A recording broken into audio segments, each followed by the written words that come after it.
So Zero Skull says Brian Greene is a charlatan. Thank you, Zero Skull. I appreciate that.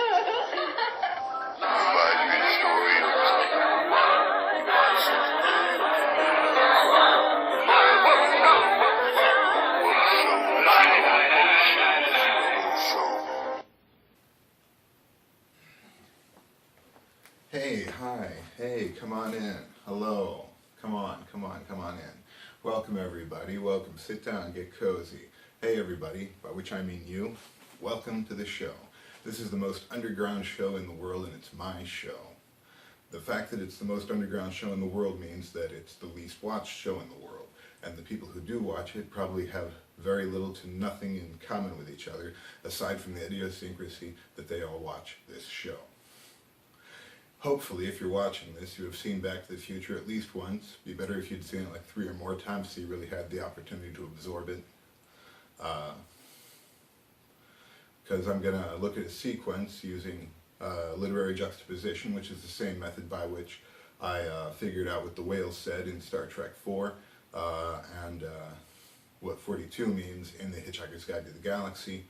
And I'm going to use that to figure out why Doc Brown was inside the DeLorean, inside the step van, when Marty arrived at exactly 1:15 a.m. on October 26, 1985 at Twin Pines Mall, and why, when he backed the car out of the step van, it was full of smoke. Why the van was full of smoke and the car was full of smoke. We're going to figure out what was going on there. Imagine being happy. Don't imagine things that you think might make you feel happy, just like imagine being happy. Imagine yourself being happy. Imagine the sensation of happiness. Apparently, the only way you can actually imagine this is for your brain to actually put you into a mind state where you feel happy.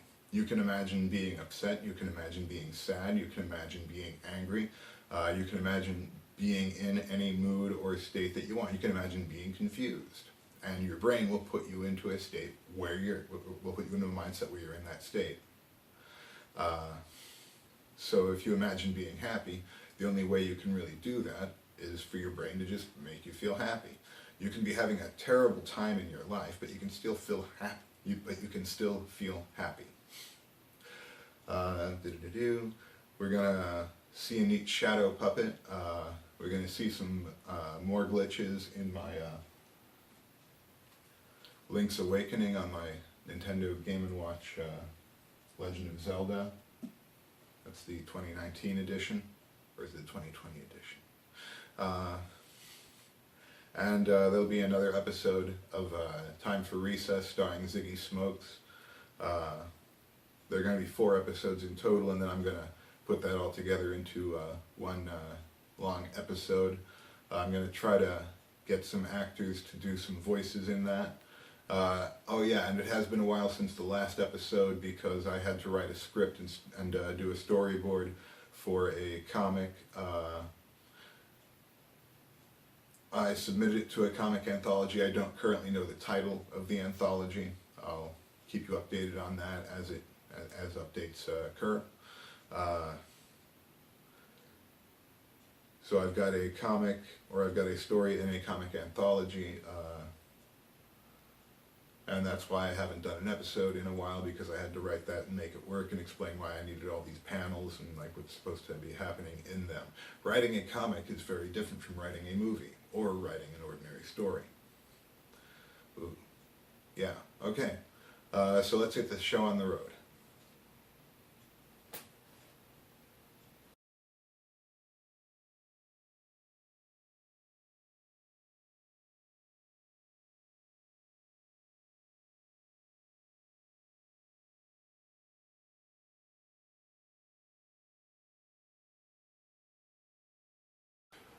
A couple years ago, someone mentioned the phrase vacuum continuum to me and pointed out that that's 2 words with 2 U's in them in a row.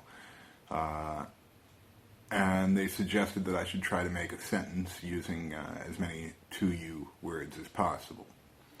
Notice I didn't say double U, because double U is its own thing.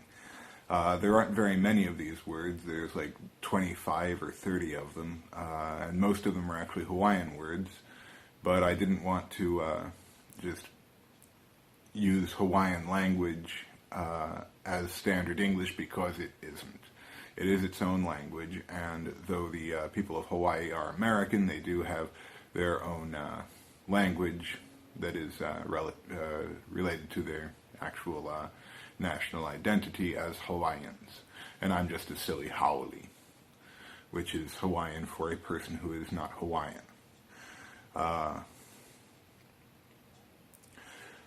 So I was looking at this list of words, and I discounted all the Hawaiian words, and I wound up with about 12 or 13, I think. And I'm looking at them, and they're just words that describe things.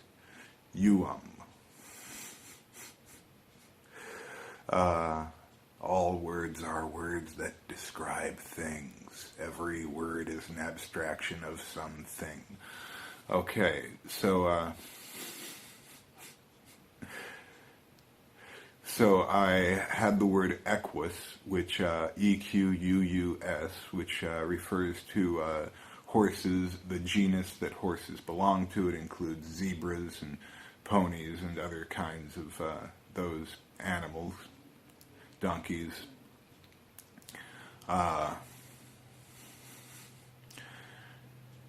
And then the word residuum means that which is left over. And then the word menstruum, which people might assume has to do with a different word, actually refers to liquefaction, to a solvent, something that causes something to liquefy.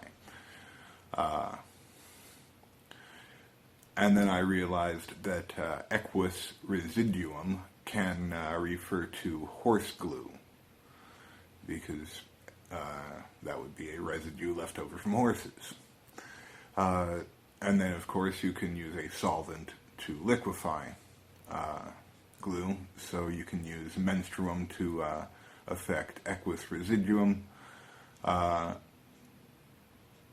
of course, once it's liquid, it becomes squishy, S-Q-U-I-S-H. But there's another word, squish, S-Q-U-U-S-H. Which means essentially the same thing as squish, squish. Yeah, and then you get vacuum continuum. Once you have nothing left in a space, it is a vacuum. A completely empty space is a vacuum, and a continuum is a complete representation of a space. So, use menstruum to liquefy the equus residuum and squish it out to leave a vacant vacuum continuum. And that's a very silly sentence, and I spent several years on it. Why? For you, and you too, and you, and you too, and you too, and you too, and you, and you too, and you too. And that refers to the number of words in the sentence that use a U or a doubled U. Use menstruum to liquefy the equus residuum and squish it out to leave a vacant vacuum continuum.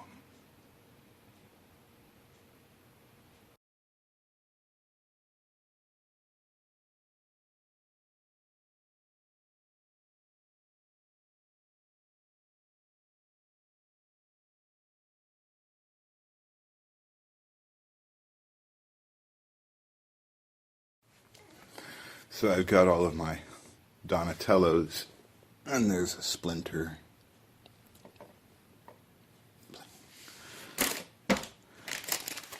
And then I've just gotten this thing. It is not an official Lego thing. It's made by Just Play, apparently. Got the 4 turtles.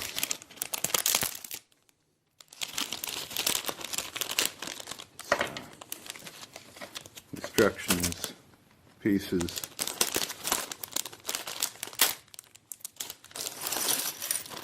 snap this guy together.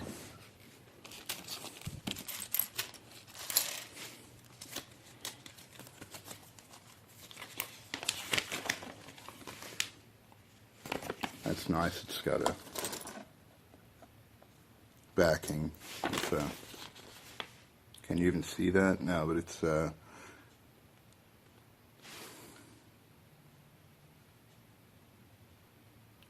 it's light green with slightly darker green outlines of all the turtles, and it's like the 1980s illustrations from the old cartoon show.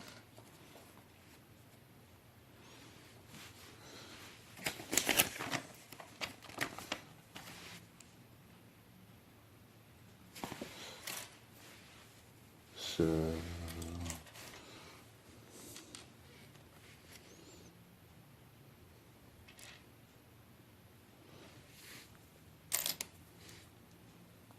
this thing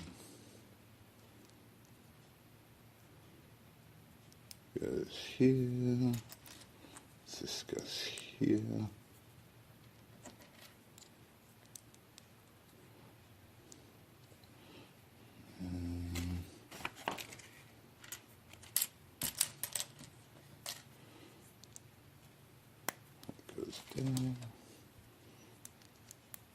That goes there.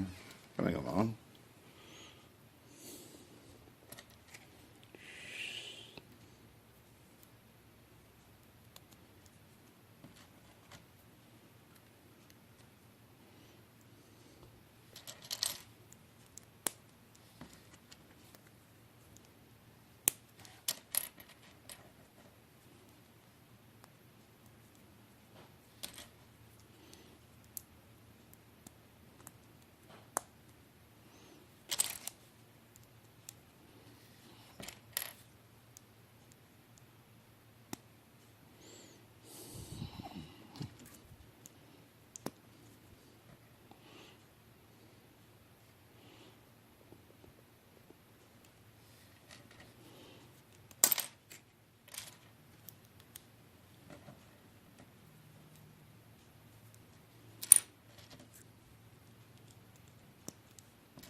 There, that goes there. This leg keeps falling off.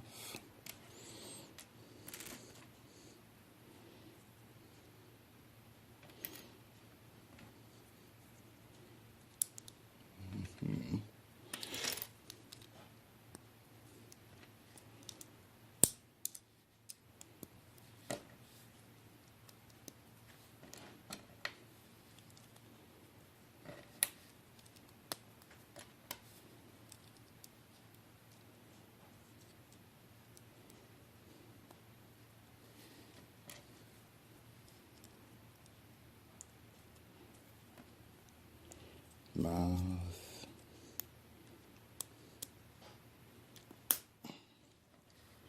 eyes, top of head,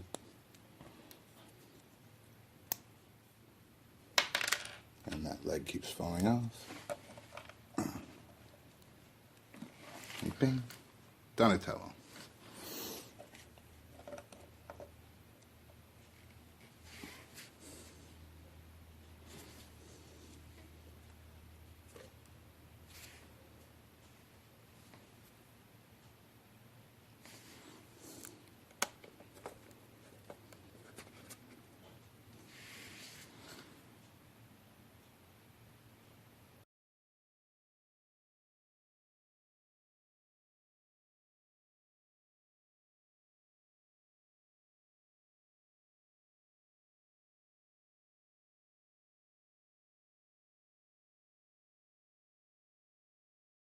In Back to the Future, which is considered by many film critics, film historians, film buffs, film aficionados, most notably Quentin Tarantino, to be a perfect movie, there is one scene, one shot sequence, really, that is just so amazingly mysterious and bizarrely dissociated from the logical flow of the main story, superficially, on the surface, but that through deeper examination of the context and consideration of the subtext implies a specific reasoning that is clearly juxtaposed later in the film, but that nobody ever talks about. This is like the dangling loose end that sits in everybody's blind spot. I have heard people talking about this sequence for years, but always for its verisimilitudinal plausibility, and never for what it brings or what it means to the broader context of the story. I'm going to present CinemaSin's complaint about the sequence, followed by everything wrong with CinemaSin's rebuttal of that complaint. To that complaint. This grand appearance by Doc Brown in his DeLorean is pretty great, but it's also unlikely, considering that the DeLorean has these vertical opening doors. It would have been impossible for Doc to get into the car while it was in the truck, so he would have had to use his remote to get the car out of the truck, get into the car on the outside, drive it back into the truck, and then, just for the purpose of impressing Marty, drive it back out. But he's not even doing it to impress Marty because he doesn't even know he's here yet. Marty, you made it! So, CinemaSins believes that it's impossible for a DeLorean's doors to open inside a truck. I'm going to allow Kenneth Strode to answer this one. The myth. You need a lot of room between a DeLorean and another car to open the DeLorean's doors. Well, we're about to find out. Oh, don't open that door. It might hit the car next to it. Oh, it's not hitting. How come? It's the DeLorean, that's why. Right. So everyone that thinks that you can't open the DeLorean door. And now we're discussing whether or not one part of a movie prop that in-story travels through time can actually work in the real world as it is presumed it must work in the movie for a scene to have been set up in one plausible way, unless it was set up in a slightly more ridiculous but still perfectly plausible way, which has nothing to do with the quality or validity or story functionality of the sequence under discussion, and really has nothing to do with the movie at all. Nobody ever seems to ask what is actually happening here.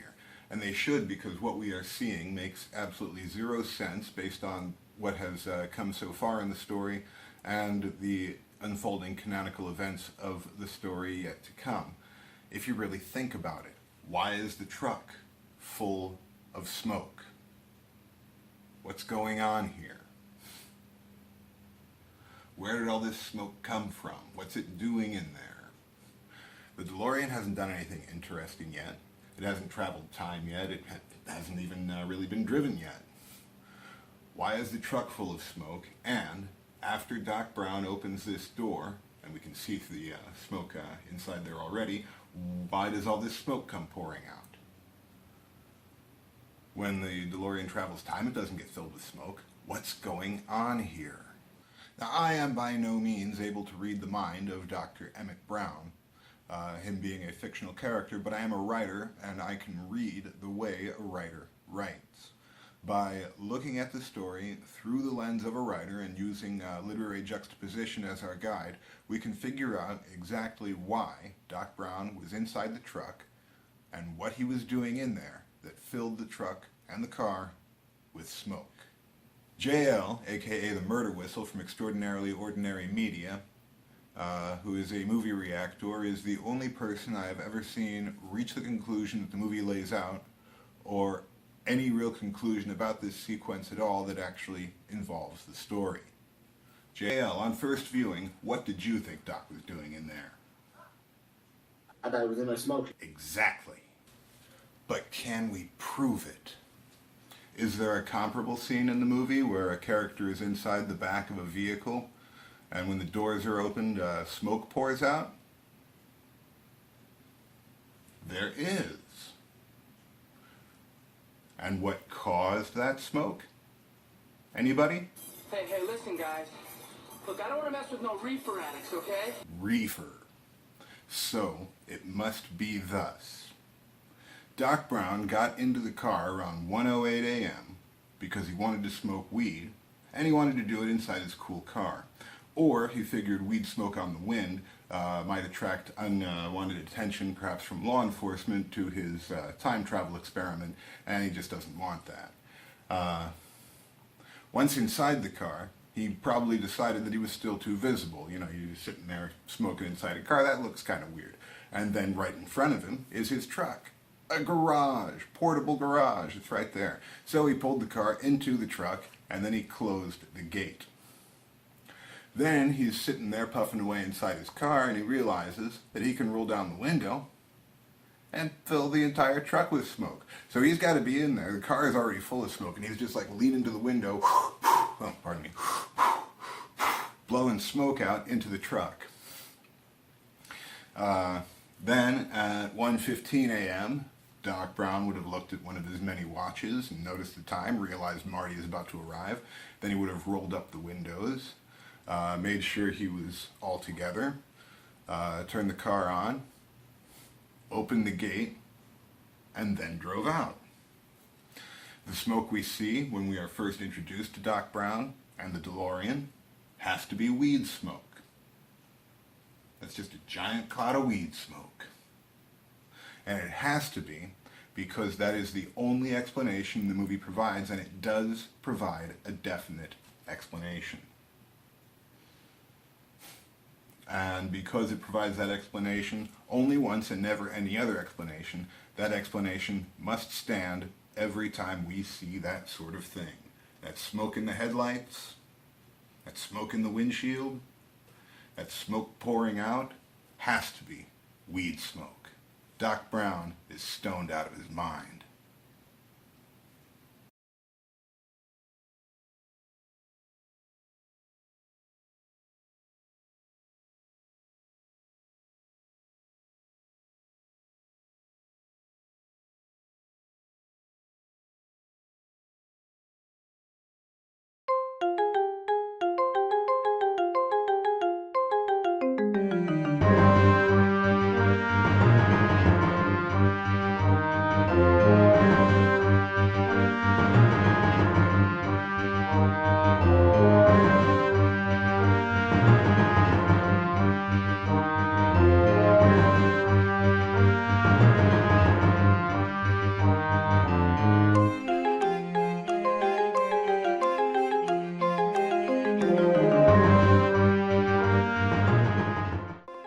Hello, I hope I'm not too late. Who are you? I'm his attorney. You're who? Who's attorney?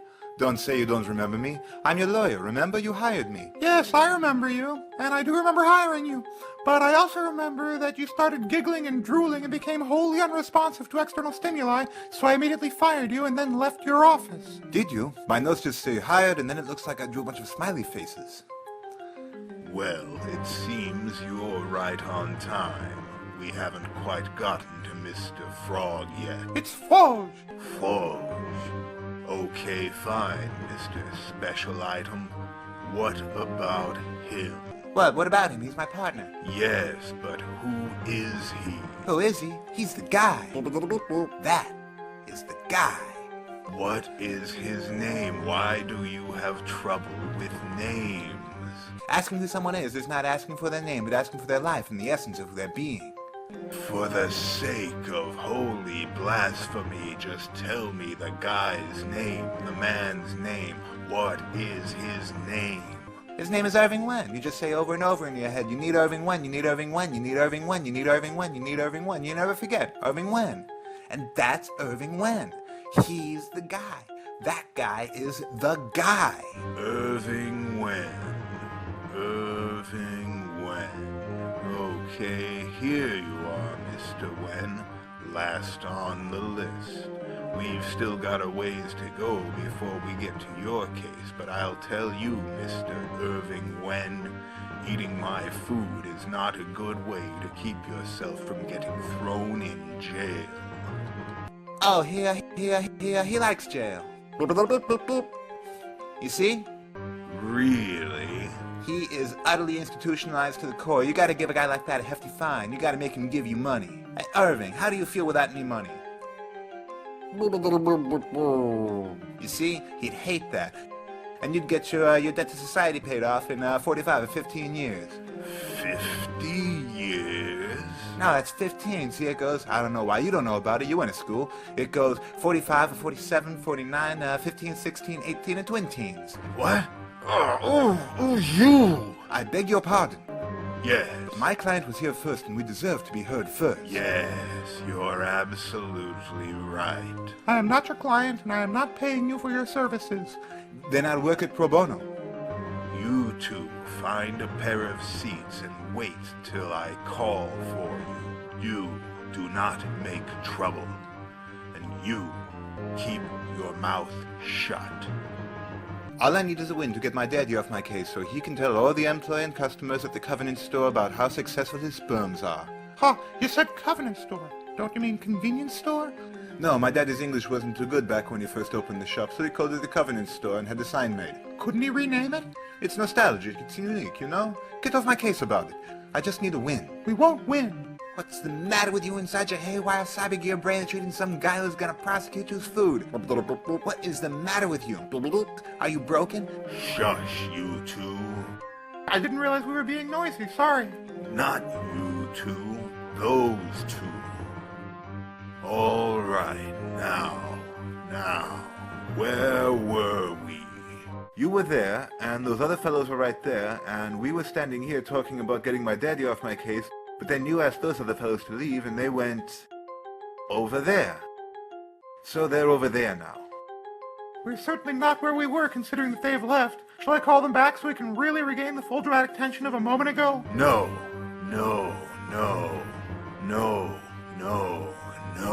Pleased to meet you. My name is Walter Danube Floge. Yes, Mr. Froge. Now, let's get on to the case. Huh? Well, when in Rome, Rome. I'm getting a leg not being your client. I should hire and fire you more often. Come on, big boy. 3 men on a briefcase. Imagine the places we could go. This case is making me uncomfortable. No, gentlemen. We must get on with your court case. Not the briefcase, but the case in court.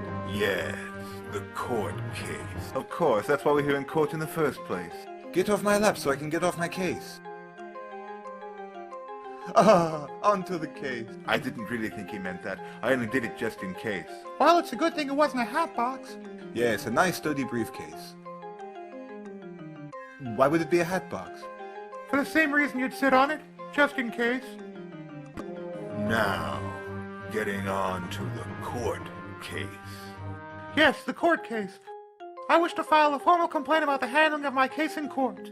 But your case hasn't even been handled yet. I know, but that's just the point. What is? Well, look, here we are about to get into the whole handling of my case in court, and I am not prepared.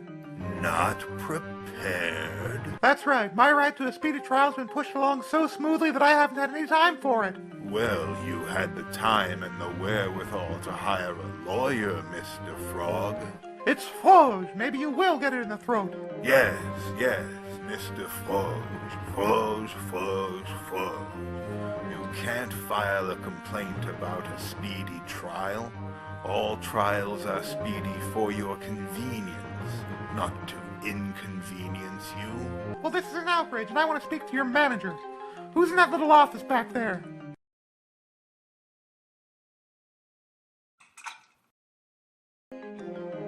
Calm down, sir. I suggest you step back and have your attorney speak to me for the remainder of this interview. Oh, yeah? All right, you said it. You want to talk to him? Here he is. Now, let's get talking about these trees. They grow up from single seeds, sometimes taking whole human lifetimes to grow a mere 400 feet tall. Yes, that's right, but that hasn't got anything to do with this. Are you sure? Everything here seems to be made from trees. They must have some significance or bearing herein. Not at all. Trees are completely irrelevant. Look, your client was ticketed for speeding. He was also riding on the outside of his automobile, not wearing his seatbelt, of course, failing to maintain control of his automobile, and he is charged with trespassing onto private property. Is that right? You didn't tell me you'd done all those things. That's 5 things that you did. Well, you're not really my lawyer, so I didn't think you were privy to any of the zany details of my wild misadventure. I am your lawyer, Mr. Forge. No, you're not. But just to keep things moving along, it was actually 6 things that I did. I also flipped a bird at the cop who pulled me over. You flipped him off? No, just a bird. It tripped over my windshield and flipped off right into the cop's face. That's 6 things that you did. The who and the where? With the what? I said that's 6 things that you did. 1, 2, 3, 4, 5, 6. 6 things. Quite a stammer you've got there. It's a mild form of men in tights sheriff dyslexia. This disorder affects 1 in every 100 million people. Medical science just thinks it's hilarious, though. No, somebody's cooking on a war. So nobody's working on a cure. Now, I think I have it, Mr. Forge. You look like you've got something. Maybe it's COVID. What about him? No, it's the duck. Do you think we may have sent him over the ridge? I like that. Over the ridge, out of his normal mode and into the next territory. So much friendlier than broke him. But no, if anybody did it, it was the Twiddles, Dumb and Dumber back there. Did what? Sent this bonehead out of his skull, or over the ridge, as you so succinctly put it. I did? Yes, you put it that way moments ago. Well, but put it back. This right here, this is why I fired you when we first met. Really? This? Yes, exactly this. How did you know this would happen? No. This is just the same sort of nutty nightmare nonsense you pulled at that time. Is it? It is. Now listen. Now, a duck is a duck, right? And a difference is a difference, right? And every duck has a bill, right? Sounds about right. I don't know this one. Listen. It goes. A duck is a duck, and a difference is a difference, and every duck has a bill. Every split bill has a difference to be made up, right? I follow the logic. So, there is no difference between a duck if you don't split the bill, okay? You really just spent this entire time thinking about the difference between a duck, didn't you? But if you do split the bill, you must make up the difference between a duck. Et voila. I can accept that answer, French bits and all.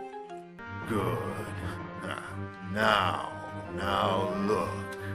I'll drop the seatbelt charge, and the property owner has agreed to dismiss the trespassing charge if you will plead guilty to failure to maintain control and riding on the outside of your automobile. Guilty? Defendant pleads guilty. No, I haven't. No. What about the speeding charge? And this newly disclosed bird-assisted assault has me greatly concerned. Stop butting into my criminal affairs. Don't call it that in the courtroom.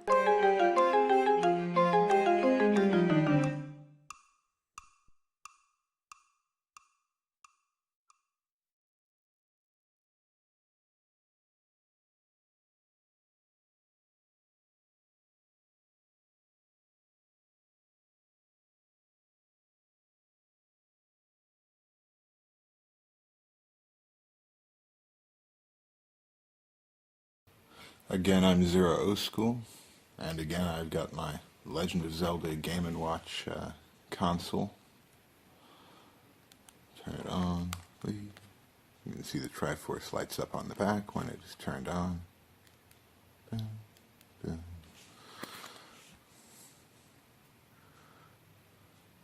And I have found another glitch here. I'm in the, oh man, I can't think of the name of the dungeon, but it's the waterfall one, the one behind the waterfall. Angler's Tunnel. And I've got this guy.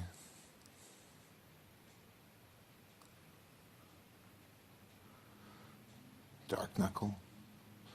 Dark Knot, whatever. I can't think of what he's called. But I've got him trapped inside the door. This happened before with the enemies in the, that was also in this same dungeon in the Angler's Tunnel, where I had another enemy end up inside a door. And of course I just have to wait for him to turn away and I can get him, but he was trapped in the door, could not move. And that's just one of those weird things that sometimes happen in this game. Enemies will get caught in doors. I got caught in a door earlier and I stepped out and leapt. It was very strange.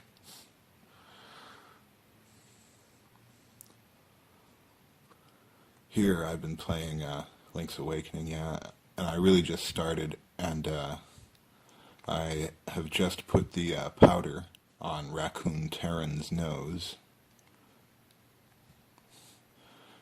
He became a human, or he spins around the whole thing, zip, zip, zip, zip, zip, zip, banging around, and then he comes to a stop there, and I just happened to step into that space, and now I can't move. Of course, the game isn't ruined. I can just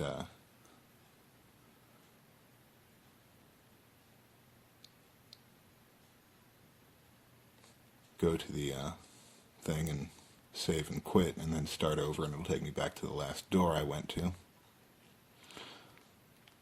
But I am absolutely unable to move from this spot.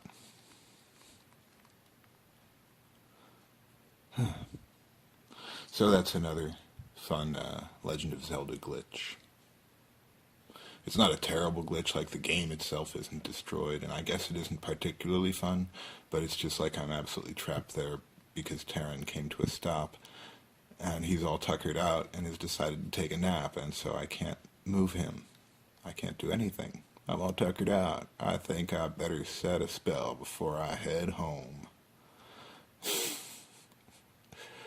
Yeah, so that's that. And so I'm still in Catfish's Maw, and this, I'm pretty sure this is the only screen where this ever happens, is that Link is still running. I've got the Pegasus boots, we do the Pegasus dash, we hit the wall, he jumps back. Now normally if you do this, and go to the end of a screen, you just move on to the next screen, but for some reason, this one screen here in Catfish's Maw, and this is from the secret entrance that comes up when you step on all the flashing plates.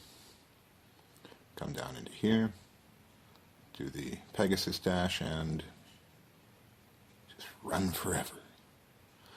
No idea why that happens, but that's just another weird, fun little glitch in Link's Awakening. I have so far only found one that actually makes you have to stop and restart from your last save station, save point.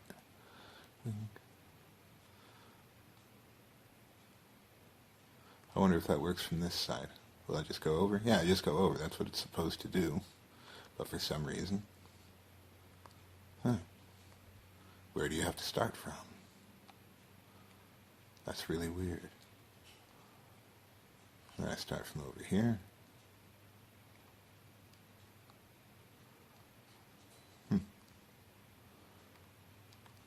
Maybe it has to do with that guy falling just then? I don't know. But apparently if you do it right when that guy falls, or before that, or give that guy an opportunity to fall when you're going under him, you just hit the wall there and keep running forever.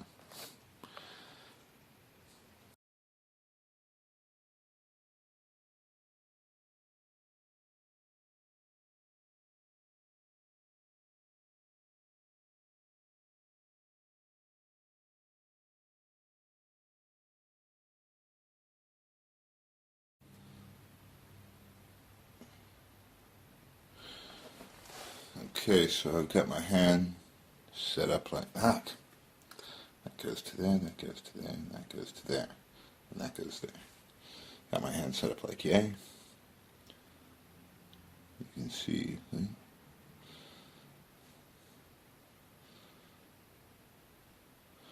see the shadow, and my other hand set up in the same way. We get yay.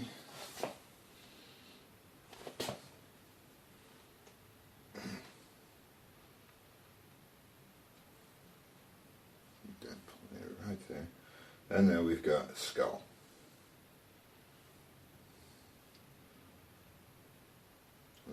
There. And there we've got a skull.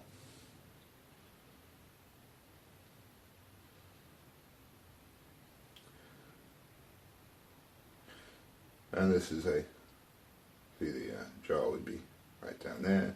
This is where the nose would be. There's your spots for eyes.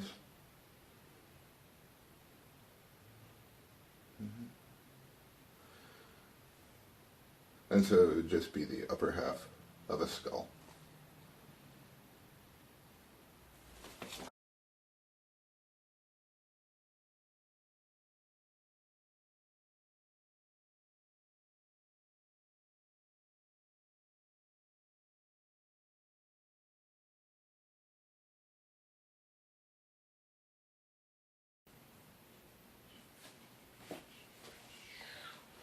Well, I guess it's just you now. That's the show. I hope you had a good time. I hope you learned some stuff. I hope you had a laugh. There'll be a next episode. I don't know what's going to be on it, but that'll feature the last part of Time for Recess. So if you enjoyed this and you enjoyed that and you want to see more of that, you might want to subscribe, you might want to, I don't know, give a like if you have anything to say, you might want to leave a comment, and if you know anybody who might want to watch this or you think might want to watch this, you might share it with them. Alright? Have fun.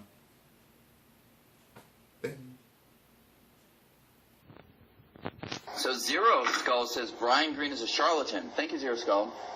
I appreciate that. Brian Green story.